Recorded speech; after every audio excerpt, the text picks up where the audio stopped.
that works for the American people. And I think at the beginning it was really important to stress that he said how much he loves the Mexican people and has such great respect for Mexican-American immigrants to this country who've worked so hard, believe in strong families. And he gave a big hat tip to President Nieto, who I know is getting hammered tonight in Mexico for even meeting with President Trump, and there's a lot of strong feelings after that meeting.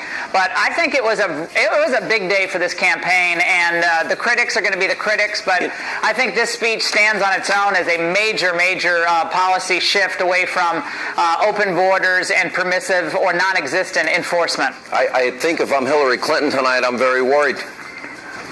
Yeah, I mean, today she was giving a lackluster speech at the American Legion, Sean, she received tepid, polite applause.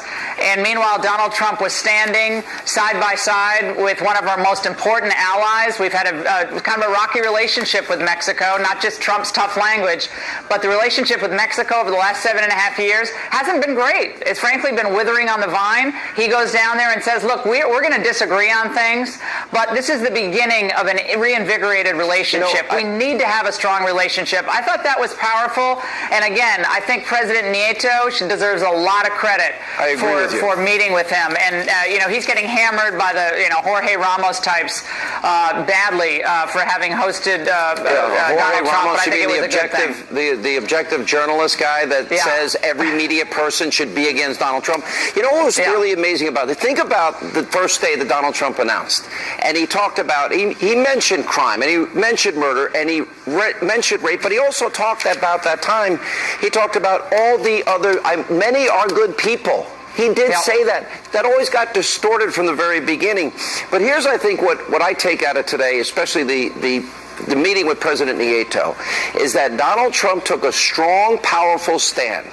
Donald Trump still got an invitation, and Donald Trump obviously charmed the Mexican president, and they both said they could work together, and they both talked about solving problems with drugs and the cartels and guns and illegal immigration. And at the end of the day, I mean, peace through strength, the evil empire. I got the feeling that in many ways that a lot of people that thought Donald Trump's tough language would hurt our relations with people, I think he proves just the opposite tonight. Sean, you're absolutely right. A strong America is better for our allies. A weak America and an America in decline is terrible for our allies. It might momentarily make the snipers feel good, but if America is in decline, freedom is endangered around the world. And I think he seemed to convey that in his remarks today in Mexico. It is critical that we have a good and powerful and honest relationship with Mexico. We're not going to agree with Mexico on everything. We don't agree with the EU on everything. We don't agree with Germany, we know, on everything, but we work with people. I mean, think about this, Sean. We have Republicans who had no problem with the administration sitting down with Iran and going to visit despots and Castro and negotiating with China despite what they do to their political prisoners. They had no problem with any of that. Now, today they're all grousing. How could Trump go to Mexico? And Trump has no business going to Mexico. I'm thinking, are you kidding me? You've sold out this country in negotiation after negotiation. He goes down to Mexico and is statesmanlike and respectful, but also talks about American priorities. That's what we want in an American president, in my view. It was funny because Hillary did blast Trump for going to Mexico, but she would have blasted him if he didn't go to Mexico. Oh, it can't win. And you know that they're panicked tonight in the Clinton campaign, especially in light of their dropping poll numbers, and you've got a lot of these swing states now have come back into play. This is a brand new ball game, and I'd like to see the polls 1 week from tonight. Laura, as always, thank you for... I thought his speech was wonderful, what I could hear of it, because I was traveling to the studio. Like most of the parents on stage said, I wish he was in office and then maybe our children would be alive today. And I agree with him. The media needs to start speaking out for our families that have lost our loved ones to illegal aliens, and hopefully that'll start happening. Yeah, well, when he specifically challenged the media, do you feel the media did justice in the case of you losing your child?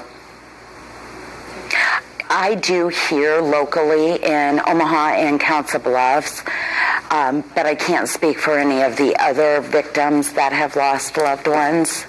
But I do think they did great for us locally. Our local media did. Yeah. Sabine, what's your take? My take is that my shattered heart is smiling tonight because I listened to our next president. I listened to President Donald Trump. And if he was in office, like many said, I would have my son with me, not his ashes. Yeah, I know. And you know what? I've had the chance to meet you and interview you now a number of times. Yes. And I have such compassion for you and sympathy for you. Thank you. You did not deserve what happened to you and your family. And it breaks our heart. No. And then to see those mothers up there with Donald Trump, it is about time that we ask these 7-year period. I learned that in that briefing. That is unacceptable to this country. The cost of $113 billion a year is unacceptable. Both of you are in our prayers. I know Mr. Trump went long tonight and we didn't have enough time, but thank you, and we really appreciate it, and you're in our prayers. Thank you, Sean. Thank you so much. Thank you, Sean. She was just on stage with Donald Trump. Laura Wilkerson is back with us. I've known Laura now for a long time, and she too has a tale to tell. One of the angel moms up there. Laura, thank you for being with us. Thank you. What was it like for you, Laura, to have a presidential candidate, and I've known you now for a while, and I think the world of you as well, and my prayers go out to you and all the mothers up there. What did it mean to you to have a presidential candidate say, this has got to stop? We can't keep losing children because our government is failing us this way. You're absolutely right. It was so awesome to be here today, and I think Mr. Trump did not let us down one bit.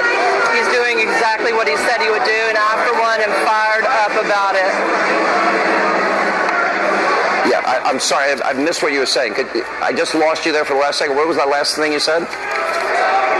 I said I'm absolutely fired up about it. He did exactly what he said he was going to do, and I'm so excited about it. Yeah. Tell us real briefly, Laura, what happened in your case with